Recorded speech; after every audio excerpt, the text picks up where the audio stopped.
nazco allí. Ahí está la casa todavía. Ahí hemos nacido todos, los 4. Era una casa reformada, porque esa casa la compró mi abuela cuando estuvo criando en Madrid, dando el pecho a los ricos. Y trajo 9 euros de la época, de esta época. 9 euros que entonces eran 1.500 pesetas. Y con esas 1.500 pesetas compró la casa de la finca. Francisca Crespo Acebo, pasiega, de cepa de clase. Alfonso XIII, el rey, delegó la confianza en un médico pasiego para que le buscara amas de cría. Y ese médico venía, las miraba, se cercioraba, ¿no? Y decía, pues claro, el rey quería lo mejor.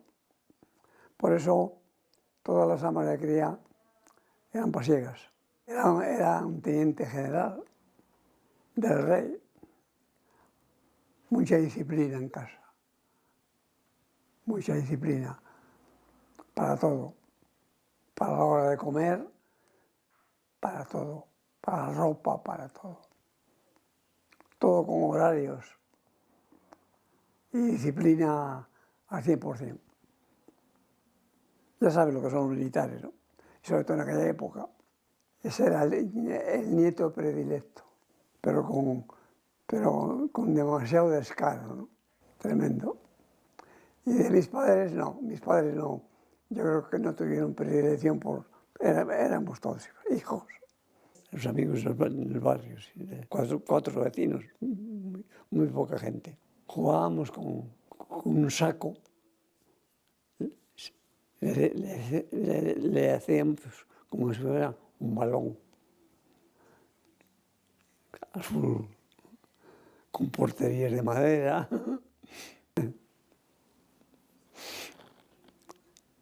Yo tenía un palo muy bien hecho y en mitad del palo llevaba un farol, una vela. ¿Sabes lo que es una vela, no? Pues un farol dentro, un farol pequeñuco, y con aquello corría, ¿ya? Y hacía yo ruido como si fuera un coche, ¿no? Y era feliz, ¿no? Era feliz. Se han perdido cosas bonitas, ¿eh?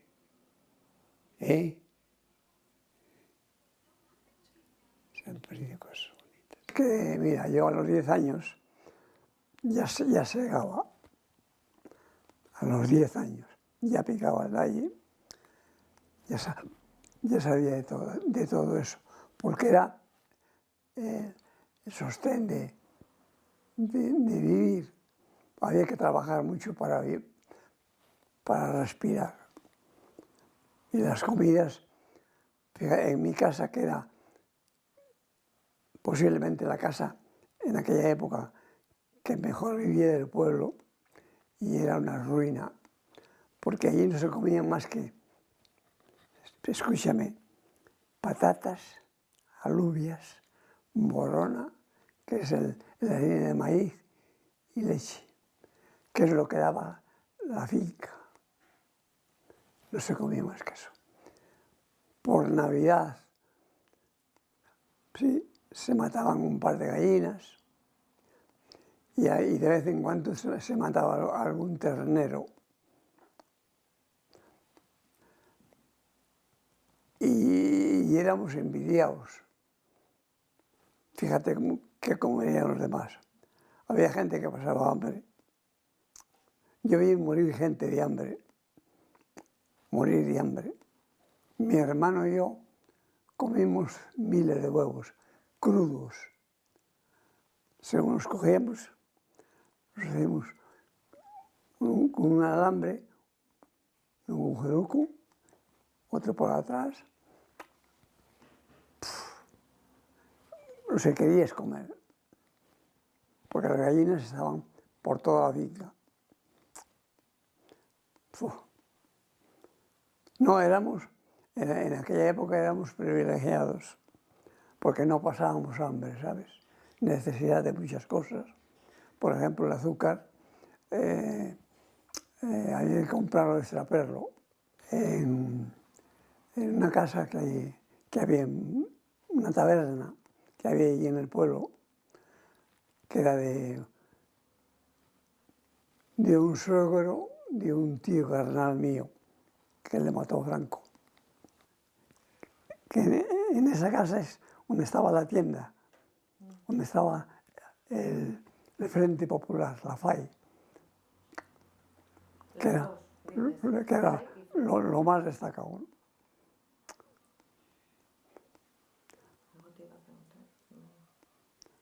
La FAI te dije lo que era, ¿no? Es que fusilado por la noche, a la oscura sobre todo. Porque es que yo lo presenciaba, lo presenciaba.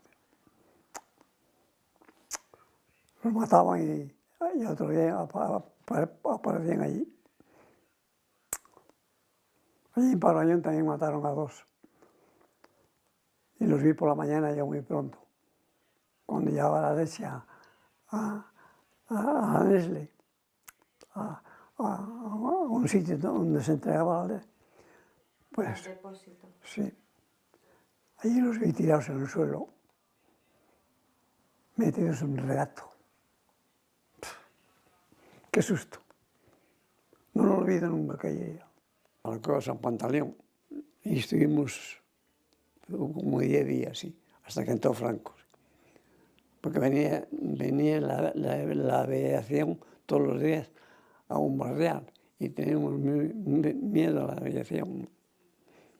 Y allí nos llegó mi padre y mi madre y nos llevaban la comida y la cena en un burro con unas alforjas. Me acuerdo que hay una temperatura de 10 grados siempre. Y mucha humedad, mucha niebla. Había ejecutar a una persona. Había cientos de personas allí. Recuerdo que a la entrada hacían hogueras. A la entrada hacían hogueras. Por la entrada, la bóveda es impresionante, ¿no? Es enorme. Es enorme. Y es todo bajar. Y abajo de todo pasaba un río, un regato con agua.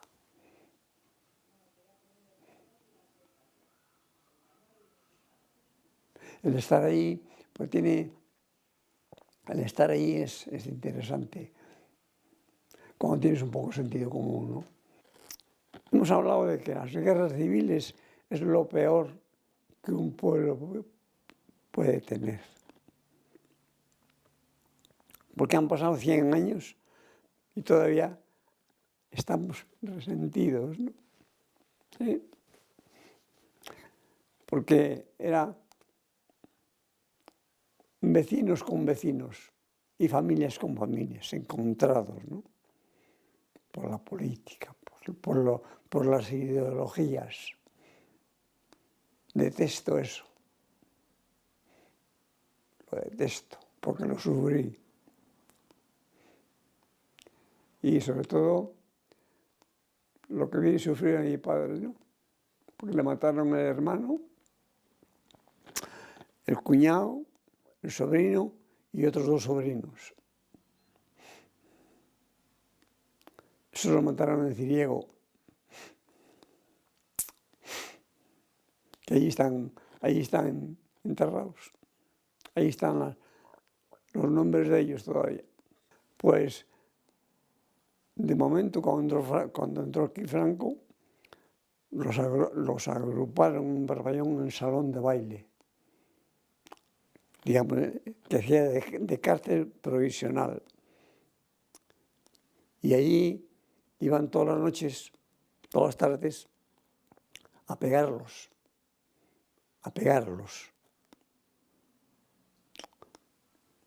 romper los huesos.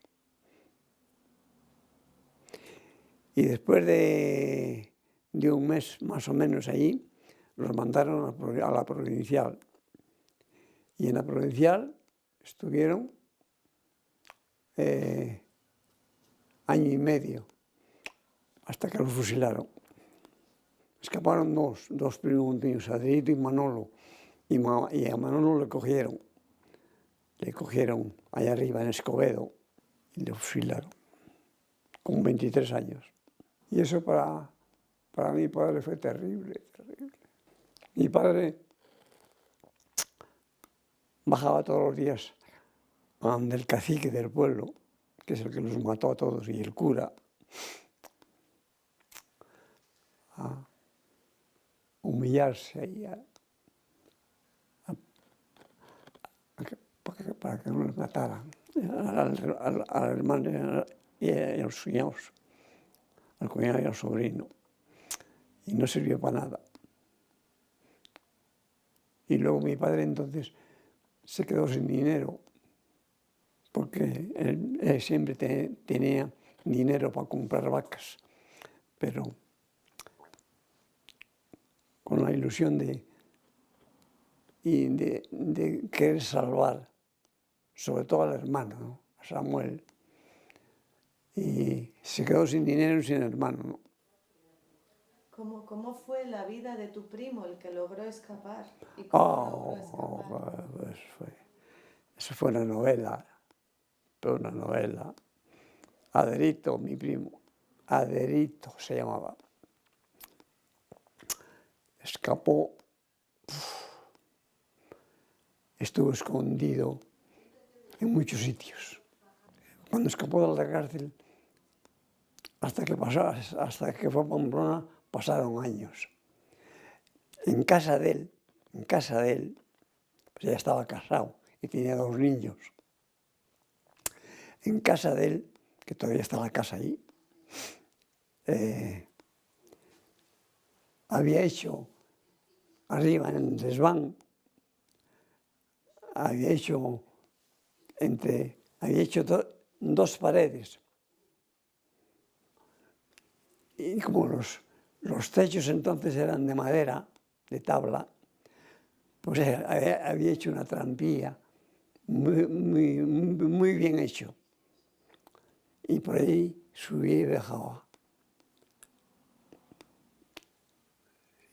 Y ahí estuvo años en casa. Yo recuerdo un día que fui allí a buscar una rastrilla para la hierba y noté que al entrar en casa yo sentí ruido. Allí estuvo mucho tiempo en casa. Sí, quedó marcado, sí. Quedó herido. Cuando entró Franco aquí en Santander, me acuerdo en Parrallón que había unas señoras que eran de una clase social muy baja. Eran señoras de 50, 60 años, 70 años. Y me acuerdo que las llamaron a Falange, a Parvallón. Y me acuerdo porque lo vi, ¿no? Lo presencié. Y me hizo llorar. Les cortaron el pelo a rape. Y les mandaron salir, marchar sin pañuelo y sin nada. Una humillación tremenda, ¿no? Mujeres de 60 años,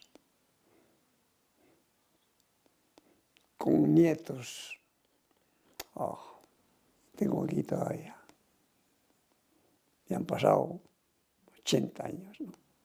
Más. Porque te digo que la guerra civil es lo peor que le puede pasar a un pueblo.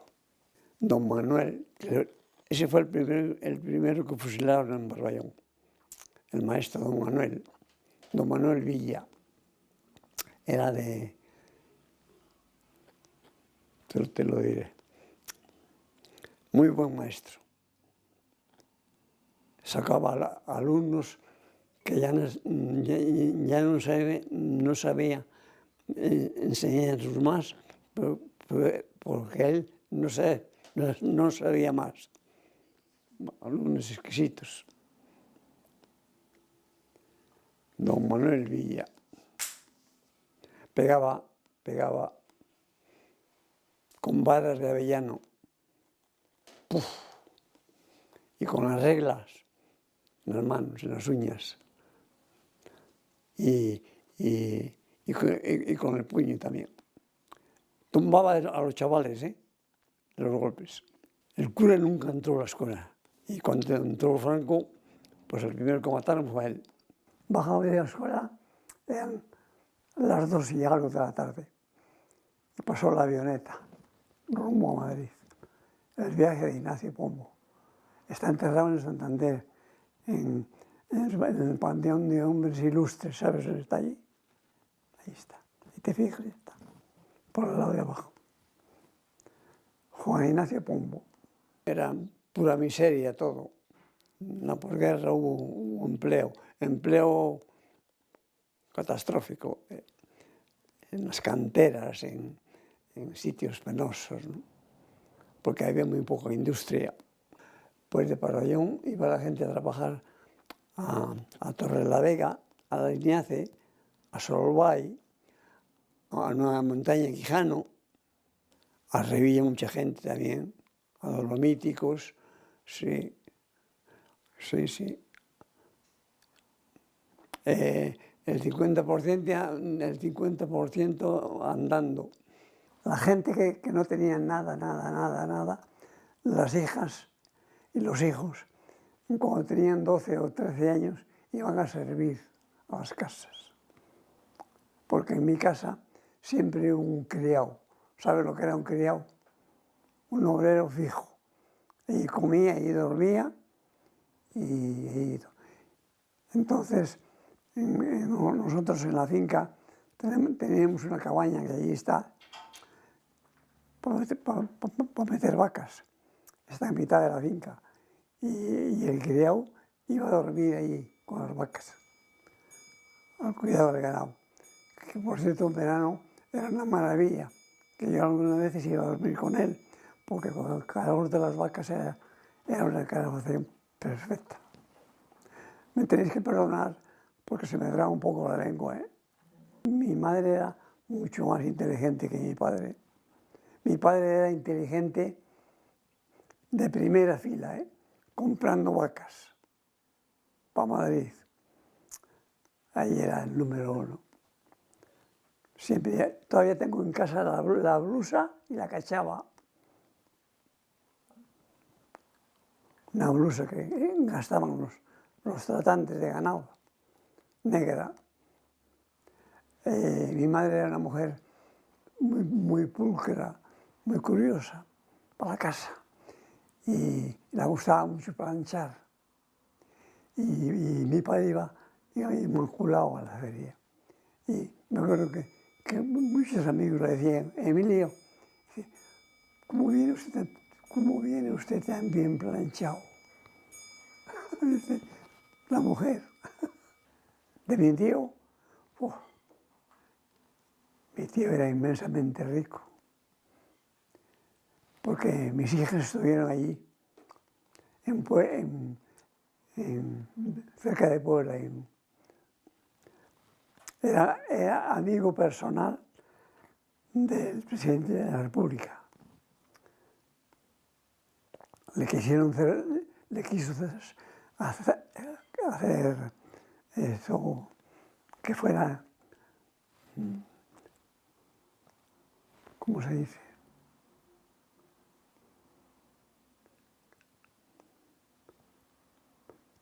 No me acuerdo cómo se dice. Mi tío tenía plantaciones de limones y naranjas. No se cansaba a ver de lo largo que era. Y ahí está la casa todavía, que era una casa tipo palacio. Él le llevó un cuñado que se llamaba Tirso Agüero, porque él estaba casado con una hermana de Tirso. Y ese Tirso había ido de niño, casi analfabeto. Y ese Tirso, yo lo conocí ya mayor, porque venía casi todos los años a Parpadeo, al pueblo, y traía un coche, un Doge, que era un Doge, color gris, con un chofer negro de 2 metros, uniformado.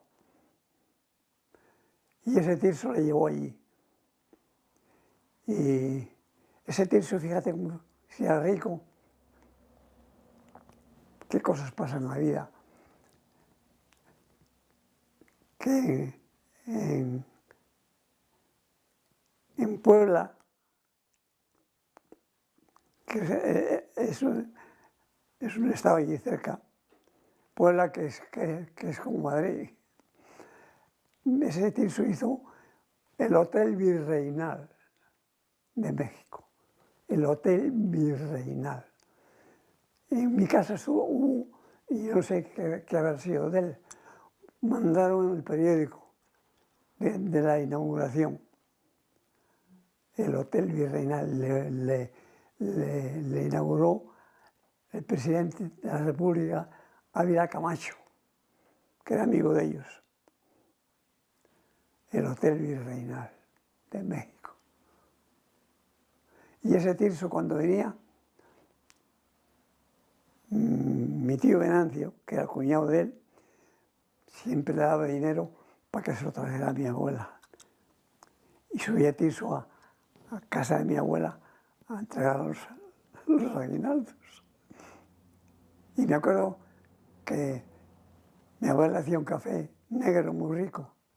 Y no sé cómo se enteró Tirso, que era muy cafetero. Y le dice un día, Kika, porque la llamaban Kika. Dice, me he enterado que haces buen café, café de puchero, café negro. Dice, ¿qué va, Tirso? No hagas caso. Dice, hazme un café. Y ella siempre lo tenía, el vino y el café. Ya te digo, el vino hervido, con agua hervida, caliente, es un manjar de rico. Otro indiano, que era el más pobre del pueblo. Ese vivía en una cabaña de tapines de Felipe Gandarilla se llamaba. Pero era un chaval que iba conmigo a la escuela y era de inteligencia natural avanzada, de mente avanzada, muy listo. Fue a México, pues le llevó un tío que tenía ahí, era un concesionario de automóviles, de la Ford, y se hizo rico. El tío murió y lo heredó todo él. Y él también ha muerto, sí.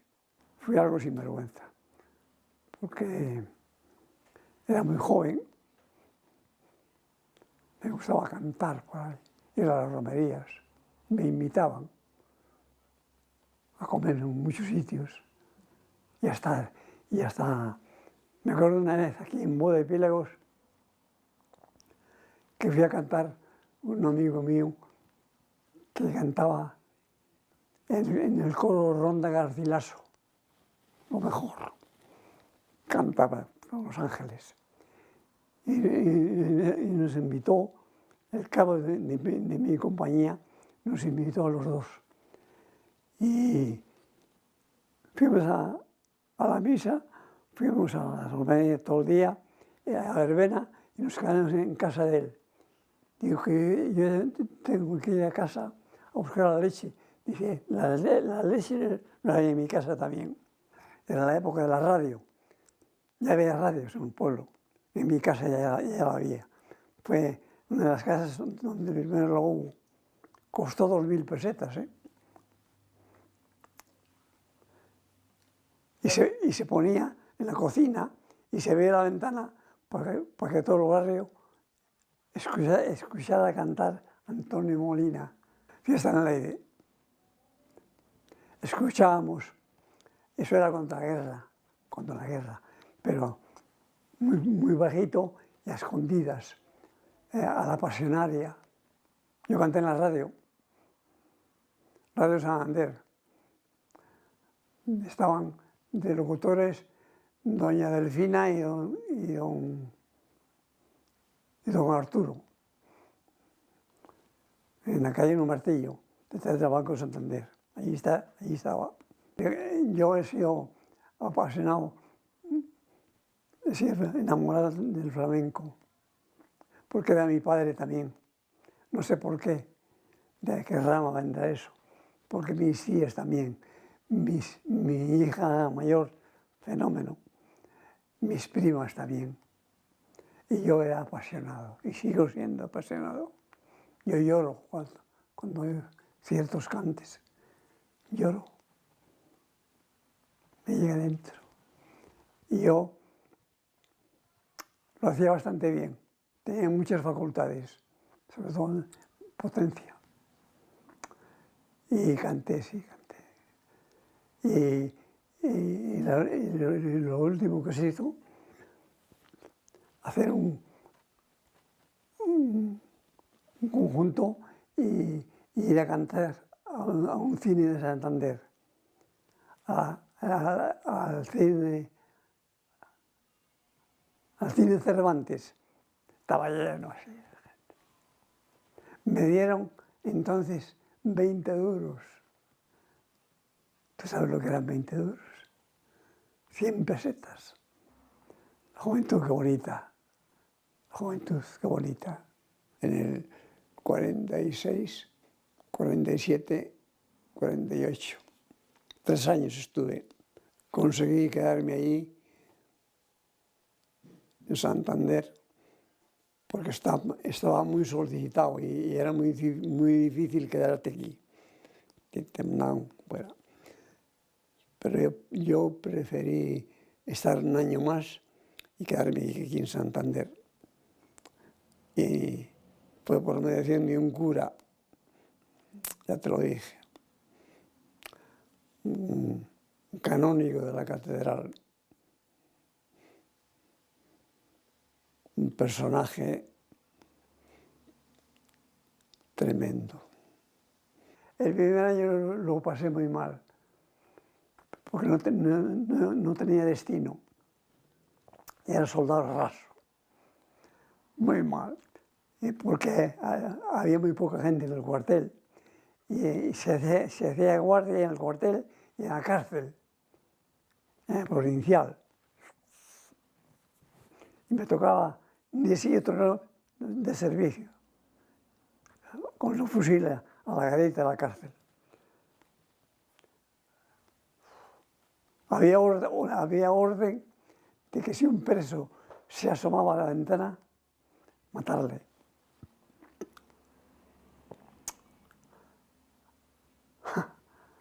Yo nunca lo vi hacer allí, pero creo que hubo algo. Por la noche los presos se asomaban un poquitín y decía, centinela, dice, ¿puedo asomarme un poquitín? Y yo le decía, todo lo que quieras, pero no metas ruido. Me hice muy amigo un señor que llevaba ya muchos años preso, que es de aquí de Villanueva, y me hablaba y lloraba el hombre, lloraba por los hijos, ¿no? Por Rojo. Claro. Estuvo muchos años. ¿Sí?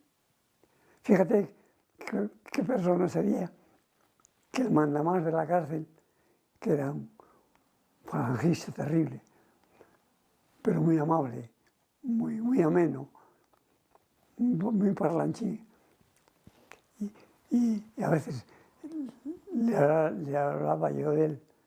Dice, sí, dice, es un hombre muy dócil, dice, y puedes hablar con él de todo.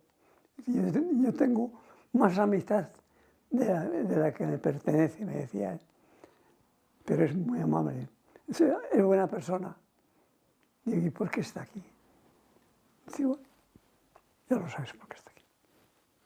Aquello, el estar allí, para mí era muy penoso, porque ver aquella gente ahí metida y pidiéndote perdón todos los días, porque no se podían asomar. Había orden de matarlos. Y entonces, pues para mí fue muy penoso porque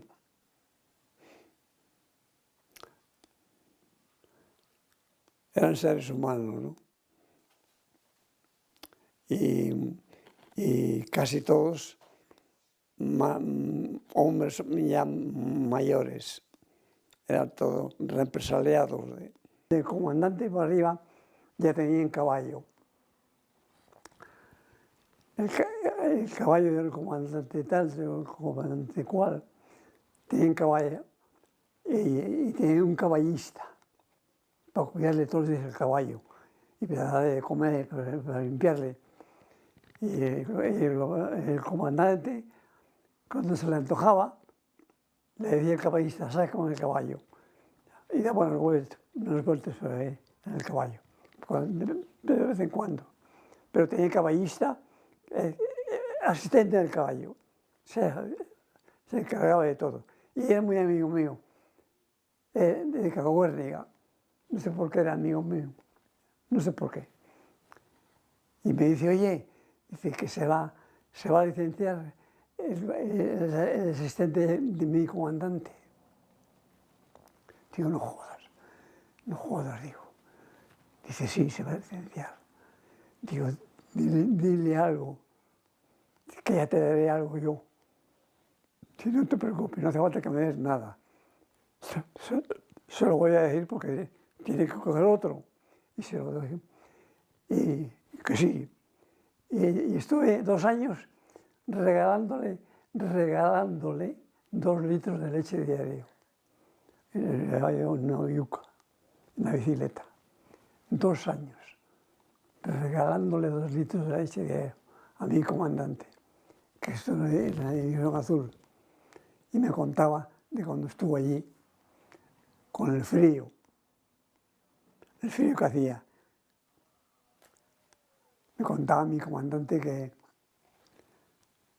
cuando caía un cadáver, cuando mataban a la gente, dice, si era de noche y era en invierno, y dice, y había luna, dice, en 7 minutos estaba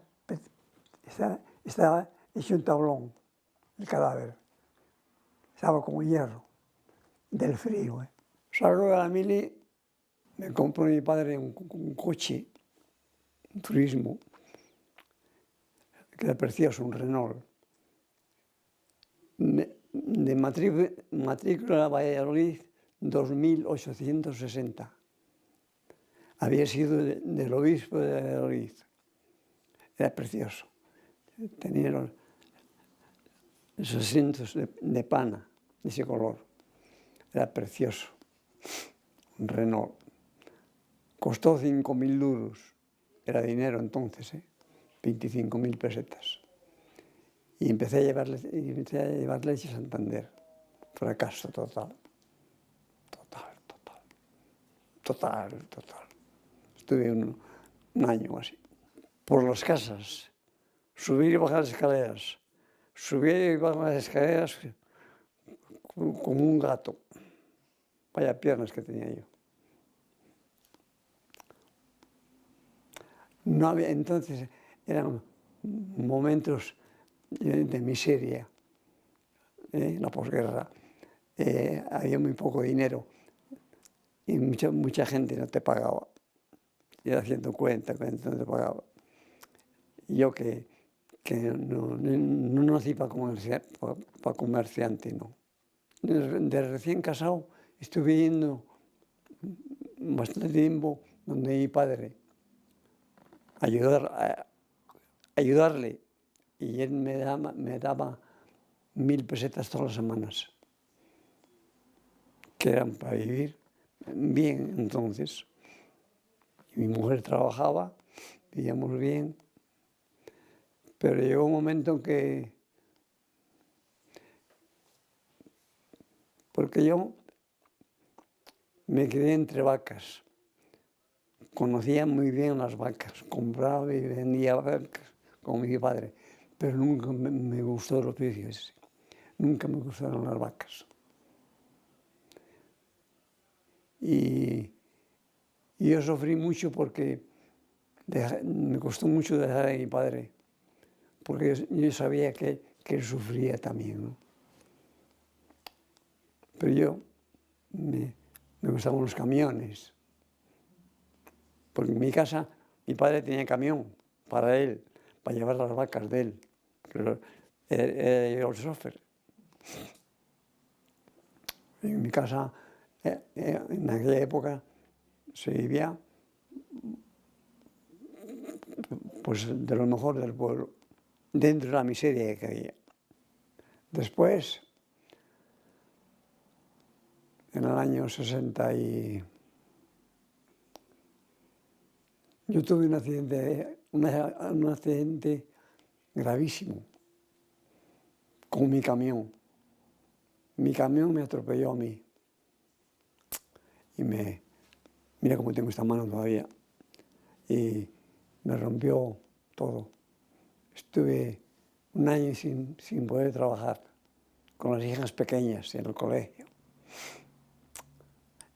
Me rompió los brazos, las piernas, 11 costillas, me arrancó esta oreja.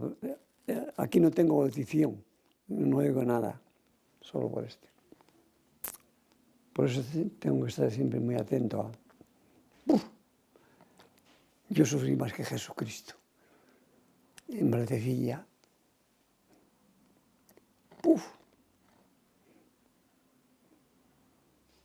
Me dieron la extrema unción 2 veces. Don Luis, el cura de Valdecilla, me decía, qué dolores tenía. Me decía, muchacho, dice, no te canses de rezar, que te vas a salvar. Y yo decía, no, don Luis, no, me muero. Pero que era la muerte aquello era. Mis padres me ayudaron también. Mis padres. Mis suegros que vivían aquí. Pues yo ya al venir a casa ya empecé a comer y ya no tenía mayormente gastos de medicina. Todavía tengo por ahí un cuadro donde tengo lo que me costó Valdecilla. Todavía está por ahí, no sé dónde está, pero por ahí está. Me costó Valdecilla 25 pesetas. Porque lo hice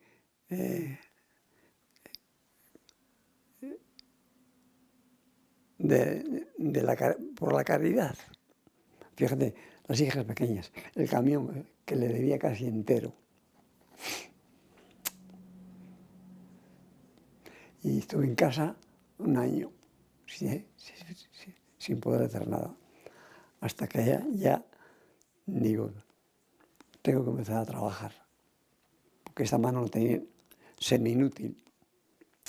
Y así empecé a trabajar.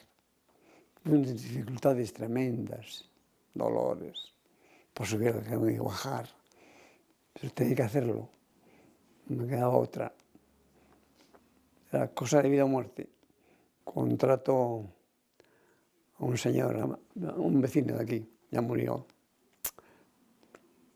Me salvó, me salvó. Porque fue cuando se empezó a hacer la fábrica esa, que hay en Montejos, que es de plástico y cosas. Y unos amigos míos que tenían una cantera en Obregón, una cantera de piedra. Se lo dije yo a uno de los hermanos y me echó una mano. Dice, manda el camión a trabajar mañana. Ahí estuvo año y medio trabajando, camión. Y me daba de comer, mantenía a las hijas, pagaba la letra del camión, o sea, me salvó. Me salvó, sí. Siempre se lo agradecía a aquel muchacho. Con mucho esfuerzo, con mucho sacrificio, empecé a trabajar, a salir del accidente y me arriesgué y compré 2 camiones nuevos de la época, barreros, preciosos, con un basculante.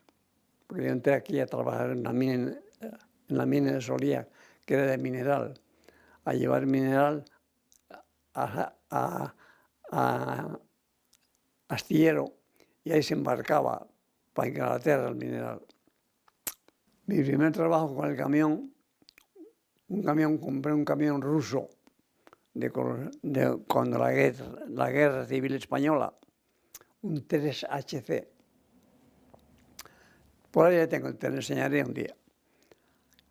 Y le tuve unos 8 o 10 años, le tuve. Trabajaba por mi cuenta y entonces fue cuando se estaba construyendo el aeropuerto de Parayas, que se tardó 5 años o 6 en hacer. Y ahí estaba yo todos los días trabajando, metiendo piedra. Y se metieron miles de toneladas de piedra. Pero ese trabajo se acabó porque se inauguró, se hizo el campo de aviación.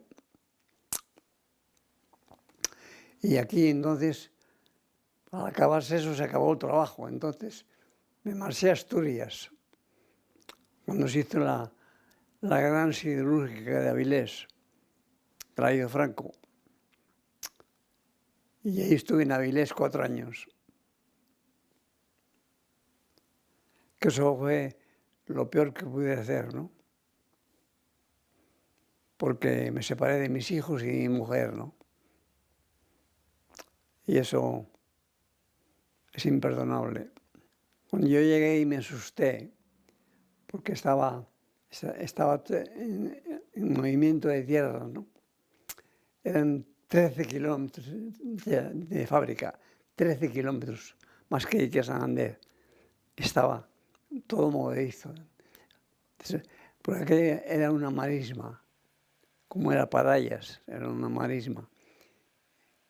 Y había una draga, ¿sabes lo que es una draga, no? Una draga belga, que cuando yo fui ya estaba.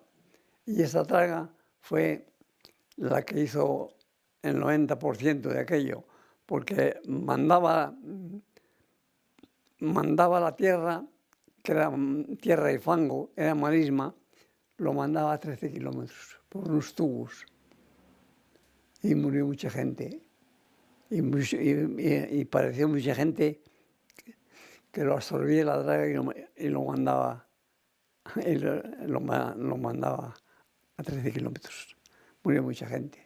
Todos los días moría gente, porque llegó a haber 18.000 peones obreros. Se trabajaba noche y día, a las 24 horas. Tú si querías trabajar las 24 horas, trabajabas. Pero claro, no podías, tenías que descansar, ¿no? Yo metía también muchas noches, ¿eh? No dormías ahí de mala manera. Era terrible aquello.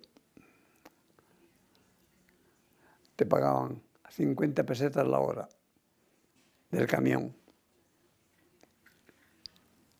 A ti te pagaban 50 pesetas por tu camión y por ti.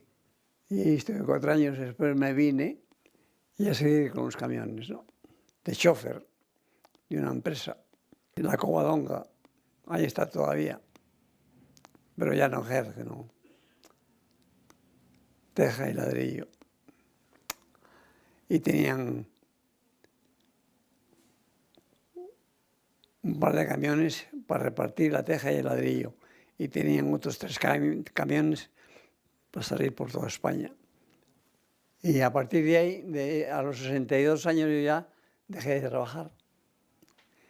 Y la primera temporada lo pasé mal, pues estaba un poco desorientado, porque era mucho tiempo con los camiones, ¿no?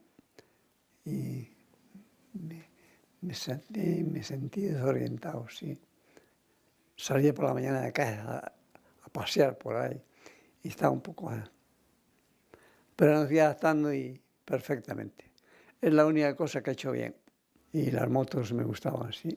Tuve muchas, sí. Se hacían reuniones todos los años, donde iban a lo mejor 500 o 600 motos. Se comía ahí paellas y se disfrutaba, ¿no? Era bonito. La última moto que vendí, qué curioso, se la compré a un amigo mío de Puente Viesgo, que compraba y vendía motos viejas. Y esa moto, en la documentación, había sido del cura de San Roque de Riomiera. Era una Vespa. A los 90 años me caigo de la bicicleta. Pues ya andaba todos los días en bicicleta un par de horas. Y me caigo de la bicicleta y me rompo la cadera. Y me recuperé enseguida y seguía con las motos, pero ya desinflado de todo ya. Y a partir de ahí ya llega un momento que ya no eres nada, ya. Eres dependiente, ya eres. No creo yo que la vejez era tan triste, ¿eh? Pues pienso que como el vivir es una suerte, es una fortuna, pues pienso que he tenido la suerte de llegar hasta aquí, ¿no? Pero no agradezco mucho a la naturaleza que me haya llevado a 99 años, ¿eh? De verdad. No. Creo que tenía que haberme muerto en mejores condiciones. Me atormentan los recuerdos, ¿no? Que yo no quiero tenerlos, pero pueden conmigo, ¿no?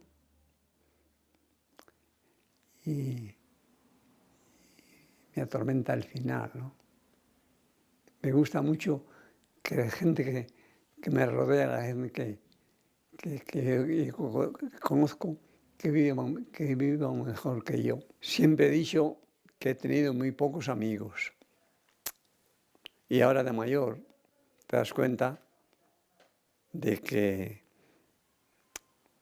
de mayor la vejez te da todo lo peor, te reserva algunas cosas que son muy positivas, sin haberlas estudiado, ¿no? Pero las aprendes de la vida larga que has tenido, ¿no? Sí. Y te enseña muchas cosas. Amigos, amigos, amigos. Sigo diciendo que tengo pocos amigos. Amigos de verdad. Porque a través de la vida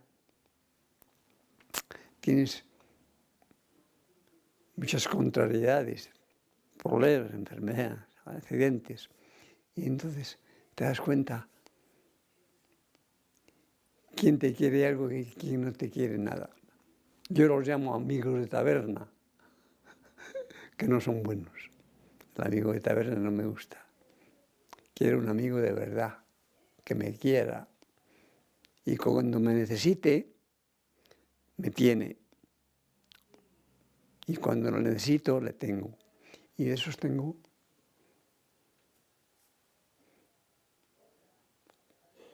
4.